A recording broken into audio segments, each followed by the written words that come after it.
Turn-based games are a contrasting difference to action games. They offer strategic depth, a more relaxed pace, wider accessibility. They range from games like The Legend of Dragoon, a personal favorite of mine, Suikoden and Suikoden 2, Golden Sun, Final Fantasy Grandia, and more recently Expedition 33. While I think personally gacha games are still working towards matching the sheer perfection that AAA RPGs possess, there are a few that truly stand out from the rest, that are the Sasuke to our Naruto, the Uryu to our Ichigo, the Vegeta to our Goku, the waifu to our average gacha gamer. Today, I want to introduce you to 10 turn-based gacha games that will change your life, or at the very least, make it a little less boring.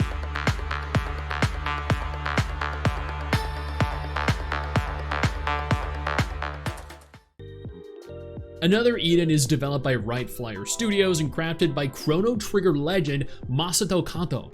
It features a time travel narrative across past, present, and future. It has cute 2D visuals, an orchestral soundtrack, and no time-limited events, focusing on story and exploration without PvP. And if you know me, you know I loathe PvP in gacha games.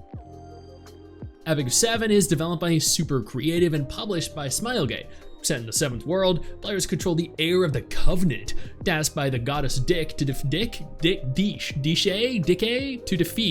the archdemon. I never really know how to pronounce her name. It offers a rich story, if a little bit convoluted at times, PvE and PvP modes, although I've always been against PvP in gacha games due to their pay-to-win nature and inability to balance heroes. These are the same people that are working on the upcoming Chaos Zero Nightmare. Fate Grand Order is developed by Delightworks, and it truly is a delight, at least the characters are, and published by Aniplex, set in the Fate universe. Players assume the role of a master at the Chaldea security organization, summoning historical and mythical servants to battle across time to save humanity from singularities threatening history. I'm a huge fan of the Fate franchise. I read some of the visual novels, I watched every Fate series, the good and the bad. The narrative of FGO is fantastic, but it is very drawn out. There's such an expansive history present, but also more reading present than in any other gacha game I play. While a phenomenal game at its core, its gacha rates are also pathetic, but it makes up for that in other areas. The Seven Deadly Sins Grand Cross is a gacha game developed by Netmarble. I know what you're thinking, Stix. Wait, Netmarble? Are you serious? Yeah, just, whoa. Well, back up like 2 seconds here. This game is based on the popular anime and manga The Seven Deadly Sins, which I know, anime adapted gacha games. Honestly, hear me out, this is one of the few gacha adapted anime to be any real kind of success, which in this day and age, with Crunchyroll pushing out a new one every other month, is quite the achievement. Players followed the story of the Seven Deadly Sins, covering a very rich narrative tied to the source material. Honestly, if you enjoyed the anime or you enjoyed the manga, you'll probably love the game. They reuse a lot of content, including cutscenes from the anime, that it almost feels like a playable recap. This is definitely Netmarble's only successful, only decent quality gacha game. Wizardry Variants Daphne is arguably one of the most unique gacha games here, in so that it is a first-person dungeon crawling game developed by Studio 2 Pro and published by Dracom. It's connected to the iconic Wizardry series, blending classic CRPG together with modern mechanics. Despite it being a gacha game, many players tend to praise this game for feeling like a traditional Wizardry game, which I'm sure you're no doubt aware is quite rare. Before we go any further, I do want to take a moment here to thank all of my incredible patrons over on Patreon and my YouTube channel members who allow for me to continue to do dedicated videos like this every single day. You guys are absolutely phenomenal, and I genuinely cannot thank you all enough for the support. Honkai Star Rail is the biggest, most successful turn-based gacha game there is. Developed by Hoyoverse, set in a sci-fi universe where players control a team of characters aboard the Astral Express, exploring various planets and unraveling a very long, very extensive narrative filled with white backgrounds and black text.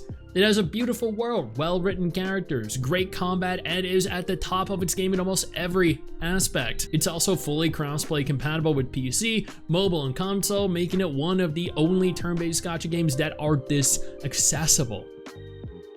Girls Frontline 2 is a tactical RPG developed by Mika Team and Sunborn, a sequel to Girls Frontline set 12 years later in a dystopian Eastern Europe. Players as the commander lead tactical dolls, also referred to as T-dolls, anthropomorphic androids, in a story-driven campaign featuring incredibly designed waifus, since this game doesn't include husbandos, great voice acting, and at times, pretty engaging combat that requires your attention. It's also one of the only gacha games that feature XCOM-inspired mechanics, and seriously, when I said that requires your attention, yeah, don't even get me started on the dormitory. My god. Limbus Company is a dark, incredibly difficult, overwhelming gacha game developed by Project Moon. Set in a dystopian, hyper-capitalist world called The City, you play as Dante, an amnesiac. I know. The shocking revelation that I had when I learned that I had no memory was profound. It is very free-to-play friendly, it has a narrative better than 95% of gacha games out there, and is also not for filthy casuals like myself. I played it 3 times now, and my god, each time I feel like I understand less than the last time I played. But this is one of the rare instances that you encounter a gacha game that doesn't feel like one, and is well worth the time investment learning it. Brown Dust 2 is a strategy RPG developed by NeoWiz, a sequel to Brave 9. It delivers a console-like JRPG experience with high-quality 2D visuals, chibi-style characters while exploring. Anyway, have you seen the actual characters? Holy crap, their animations are arguably the lewdest the entire gacha has to offer, and a multi-universe storyline evoking classic RPGs like Octopath Traveler. They've sponsored me on numerous different occasions and are one of the most carefree, passionate, hands-free studios that I have ever worked with. Seriously, they're like, here's thousands of dollars, just watch our trailer, look at the new waifus, and give your genuine, raw reactions to them.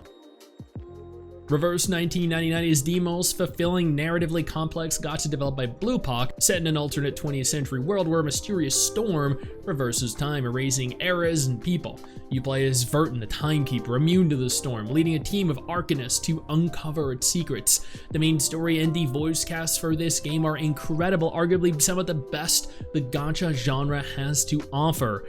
It's beautiful, it's depressing, it's messed up, and provides you an experience unlike any other. The deeper you get, the more you'll find yourself unable to look away. It is also ridiculously free-to-play friendly. And those right there are the best turn-based gacha games available right now.